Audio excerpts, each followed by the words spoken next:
You closed the back door this morning and went inside. Maybe you had coffee to make. Maybe your phone needed checking. You closed the door.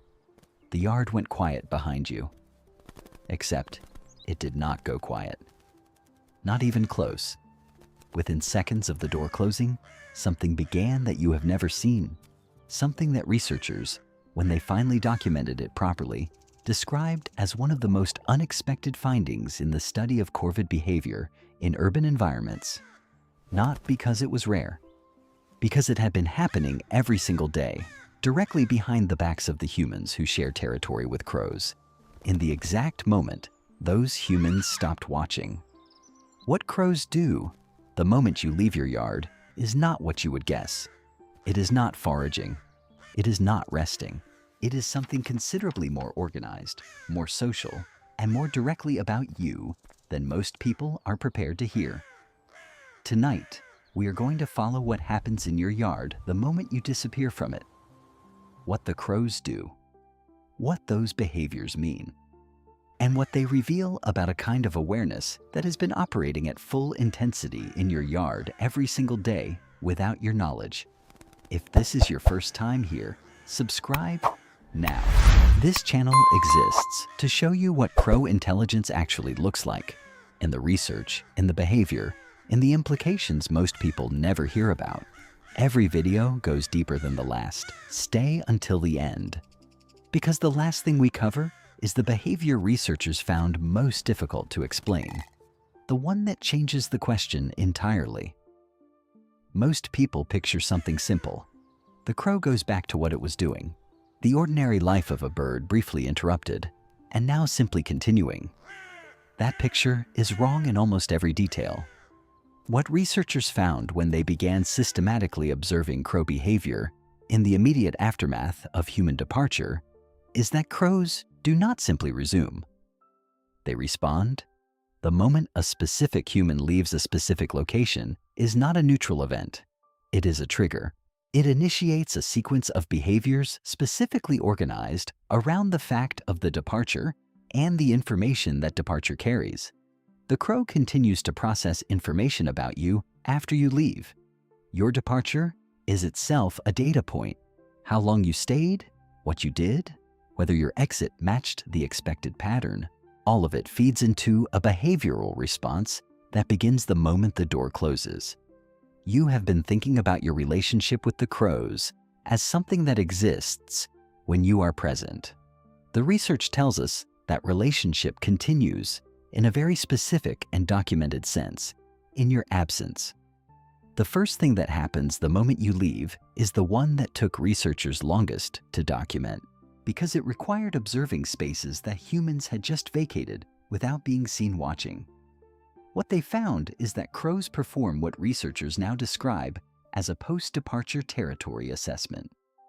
Not foraging, that happens to occur after a human leaves, a specific, repeatable pattern that initiates in response to human departure and follows a consistent structure across individual birds and urban territories.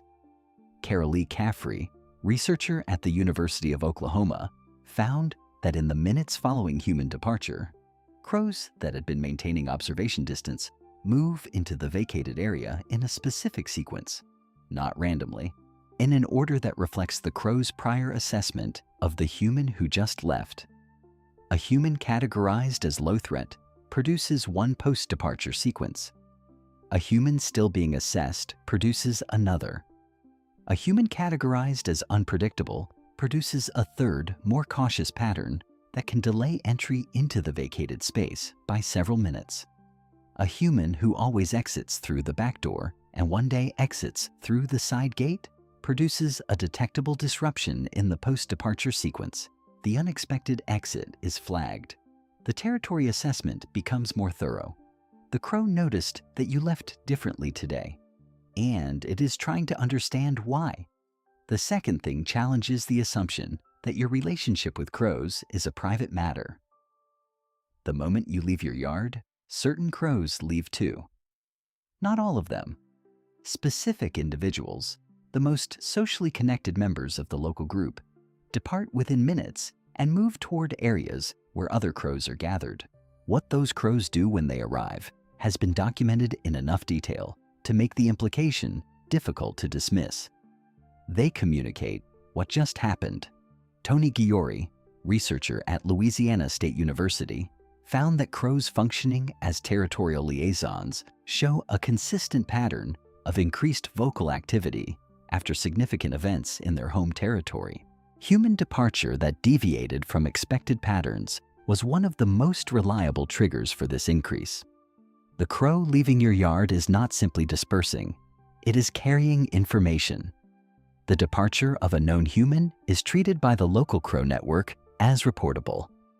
Pierre DeViche, researcher at Arizona State University, has noted that the speed at which behavioral changes in humans are reflected in bird behavior across a neighborhood consistently exceeds what direct observation alone could account for. The information is moving faster than the humans are. It is communicated, not witnessed. You went inside, a report was filed. By the time you came back out, the network already knew you were returning. Researchers did not expect to find this. When the studies on post-departure crow behavior began producing data, the teams involved had a working model for what they were documenting.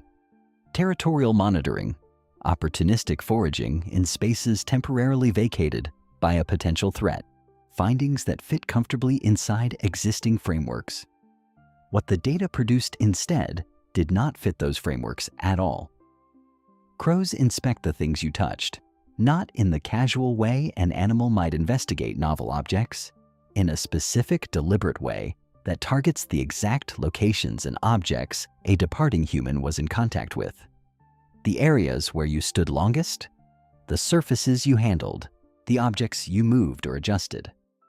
Marzena Fulwachny, researcher at the University of Silesia, whose work on spatial cognition and object location memory in corvids has examined how crows encode information about the physical environment, found that crows demonstrate what she describes as contact site orientation following human departure. The crow moves to the specific locations where the human was, not the broader space, spending measurably more time where the human's activity was most concentrated. Every place you stood left something behind: scent, trace, warmth, physical disturbance that records the fact of contact. The crow is not investigating because it is looking for food. In documented cases, food was not the outcome of these inspections in the majority of observations. The most significant finding is not the inspection behavior itself. It is what crows do with what they find. Crows that completed a thorough contact site inspection showed measurably different behavioral responses to that human on their next appearance. Behavioral signatures consistent with updated individual recognition, as though the physical record of the departed human had added something to the crow's model of that specific person. The crow inspected where you stood. It learned something. And the next time you walked out your back door, it knew something about you that it did not know the day before. And what comes next is what changes everything. The fourth thing is the one most people need a moment to absorb. Crows play in your yard, not foraging behavior that resembles play. Play, documented, repeated, apparently purposeless physical activity that serves no immediate survival function, engaged in specifically in spaces recently vacated by humans. Rosalind Dakin, researcher at Carleton University, whose work on behavioral flexibility has examined the conditions under which cognitively complex animals engage in non-instrumental physical activity, found that play behavior in crows is significantly more common in human-associated spaces. Its frequency correlates with the regularity and predictability of human activity in that space. The more consistent the human presence and departure pattern, the more play during the absence windows. The predictable rhythm of human presence and absence creates a reliable schedule of access to a space containing interesting objects, elevated perches, and the residual informational richness of recent human activity. The objects crows most frequently choose for play are not those with the highest food association, but those with the highest novelty value, the recently moved object. the thing that was not there yesterday. The crow is playing with what changed since the last departure window. The crow is playing with the traces of what you did while it was not watching. The fifth thing is the quietest, and in many ways, the most significant. Certain crows wait, not in the restless way of a bird monitoring for threat, in a specific settled posture distinct from both active foraging and relaxed resting. A crow in this waiting posture is oriented toward the point of your departure, not vocalizing, simply positioned with a clear sight line to the place you disappeared from, waiting for you to come back. Caffrey's long-term data includes records of individual crows maintaining this waiting orientation for durations that significantly exceed what any food-seeking motivation could explain. The waiting behavior occurs in the absence of any food association cue, in birds individually tracked long enough to establish they are not food conditioned to the specific human whose departure triggered the behavior. These crows are waiting for a specific person, not for any human, for the one who just left. Deborah Bird-Rose, researcher at the University of New South Wales, has written about the relational orientation of corvids toward specific humans. Her analysis points toward a finding that resists purely instrumental explanation. Certain crows develop a specific interest in specific humans, not as a food source, not as a threat. As an individual whose presence and absence is tracked, whose return is anticipated, with a degree of attention that goes beyond what survival logic alone would require, it is waiting for you specifically.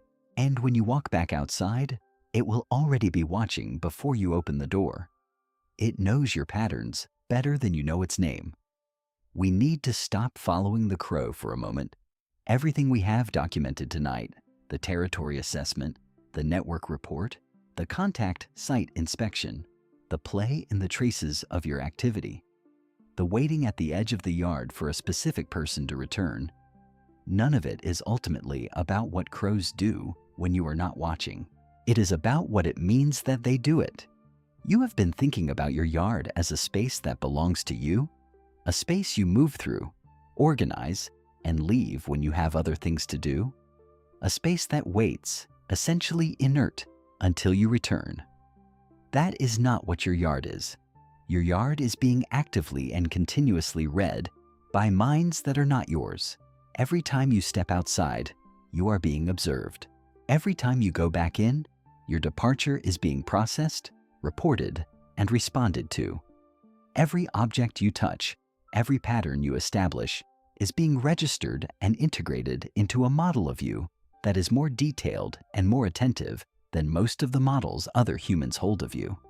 The crow waiting at the edge of your yard has been paying closer attention to your daily life than most of the people in it. We move through our days assuming that the non-human world around us is not paying attention, that the birds in the trees are ambient. That attention flows one way, from us outward. Your yard has been disproving that assumption every day, quietly, thoroughly. Rose noted that the relationship is almost always more developed on the crow's side. The crow has been maintaining it through the human's periods of inattention and absence, doing the relational work the human did not know needed doing. You have had a relationship with the crows in your yard that you did not know you were in. It has been running since the first time one of them registered your existence. The crow waited. It inspected where you stood. It reported your patterns. It played in the evidence of your presence. And then it waited again. At the beginning of this video, I told you that the last thing we covered would be the behavior researchers found most difficult to explain, the one that changes the question entirely. Here it is.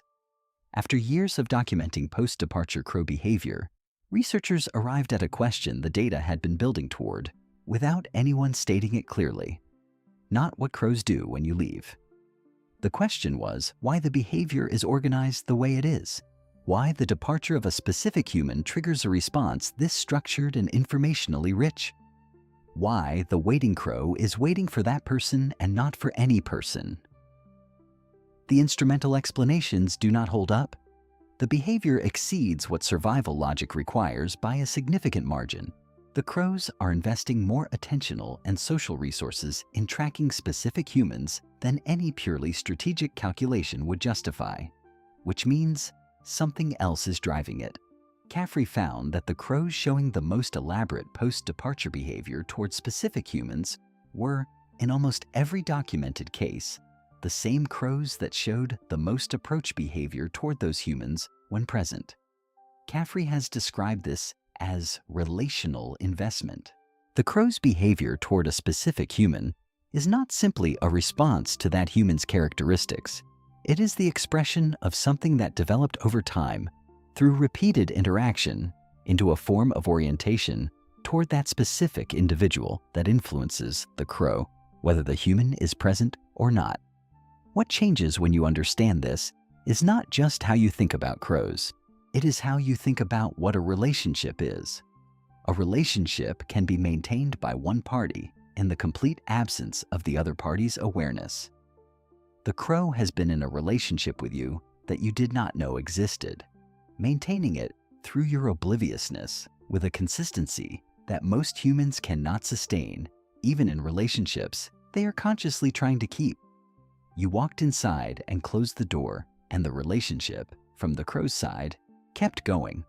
You have been accompanied in the most precise behavioral sense without knowing it.